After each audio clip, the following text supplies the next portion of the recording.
Hoy hablaremos del componente de hardware que durante muchos años estuvo mermando el rendimiento de nuestro PC. Durante mucho tiempo, el disco duro ha sido y es a día de hoy el mayor cuello de botella en cualquiera de nuestros equipos actuales.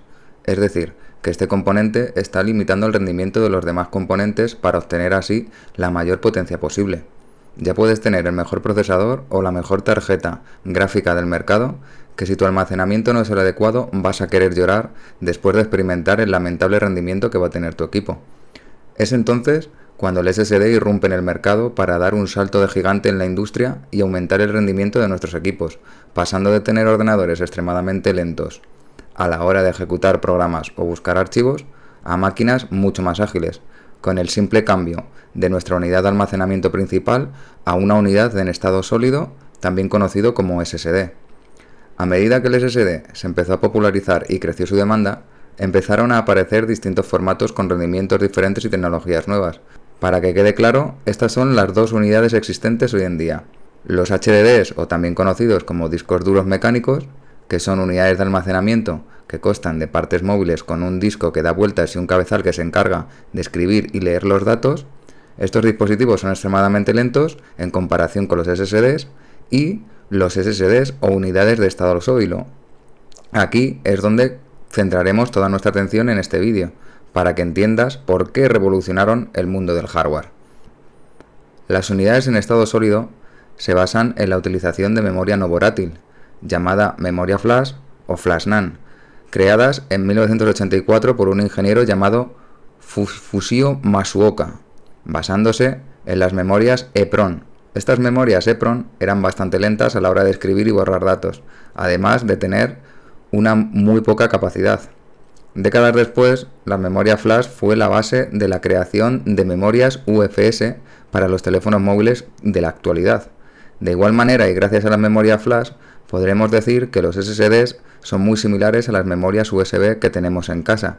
Esta increíble tecnología revolucionó el mercado y pasados unos años fue cayendo de precio poco a poco hasta el día de hoy, a ser más asequible para los consumidores y merecer la pena por sus muchas ventajas frente al disco duro. Comencemos por ver sus tamaños, o también llamado factor de forma. Nos encontramos con tres tipos de SSDs en el mercado para los usuarios normales. Estos formatos son el 2,5 pulgadas, el M2 y el mini SATA. Los de 2,5 pulgadas son muy similares a los discos duros, tienen el mismo factor de forma y se conectan de igual manera.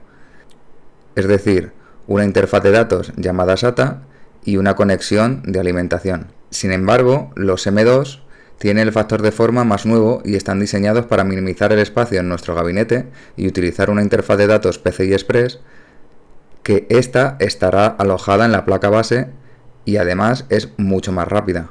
Pero ojo, en los M2 existen SSDs que utilizan el protocolo ASCII y los verás renombrados como SSD SATA, y otros M2 SSDs que utilizan el protocolo NVMe.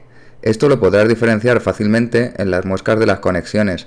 Mientras que el SSD SATA tiene dos muescas, los SSD NVMe solo tienen una. Esto es muy importante dado que la diferencia de precio como la de la velocidad es muy significativa. Pero, ¿qué es esto de la interfaz SATA o PCI Express? Pues la interfaz de comunicación o bus de datos. Básicamente es el medio por donde circulan nuestros datos, desde la unidad de almacenamiento, pasando por placa base y llegando o bien a nuestro procesador o bien a nuestra memoria RAM. La interfaz SATA surgió como mejora a la tecnología IDE o PATA, que era la interfaz utilizada en los discos duros antiguos. Esta se volvió obsoleta con la llegada del SATA, gracias a las mejoras que esta tenía, como la velocidad y tamaño. Con la llegada de los SSDs se demostró que la interfaz SATA había llegado a su tope de rendimiento.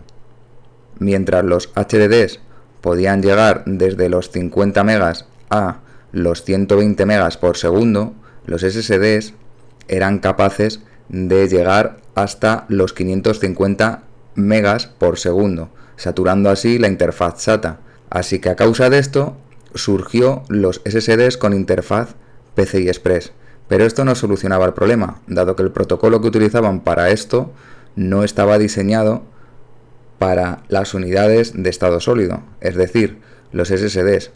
Así que nació un protocolo de específico para los SSDs llamado NVMe o NVMe Express. Este protocolo lo cambió todo, y para haceros una idea de las diferencias entre uno y otro, la interfaz SATA con ASCII solo puede trabajar con una sola lista de comandos por 32 comandos por lista, consumiendo más recursos del procesador, con una latencia alta y teniendo la necesidad de comunicarse con un controlador antes de que los datos lleguen al procesador.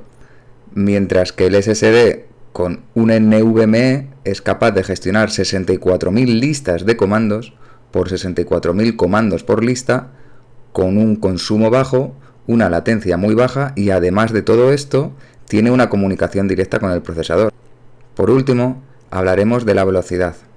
Mientras la interfaz SATA es capaz de llegar hasta los 550 megas por segundo en su versión más moderna, que es la SATA 3, el PCI Express puede llegar a alcanzar hasta los 32.000 megas por segundo si se usa en su versión 4.0 con 16 carriles. Vamos, una auténtica locura. Después de todos estos avances, surgió el M2, que no es más que un mini PCI Express dedicado exclusivamente para este tipo de SSDs. Ahora sois vosotros los que tenéis que decidir, pero como recomendación os diría que si el dispositivo de almacenamiento lo vais a usar para ejecutar programas, videojuegos o el propio sistema operativo Windows, os recomiendo encarecidamente el uso de un SSD en cualquiera de sus versiones. Y si lo que buscas es almacenar datos y no los vas a usar en tu día a día, un HDD o disco duro de toda la vida es la mejor opción. Así que nada, esto ha sido todo, espero que os haya servido de ayuda en vuestras futuras compras de dispositivos de almacenamiento y recordaros que os podéis suscribir, darle a like y nos vemos en el siguiente vídeo.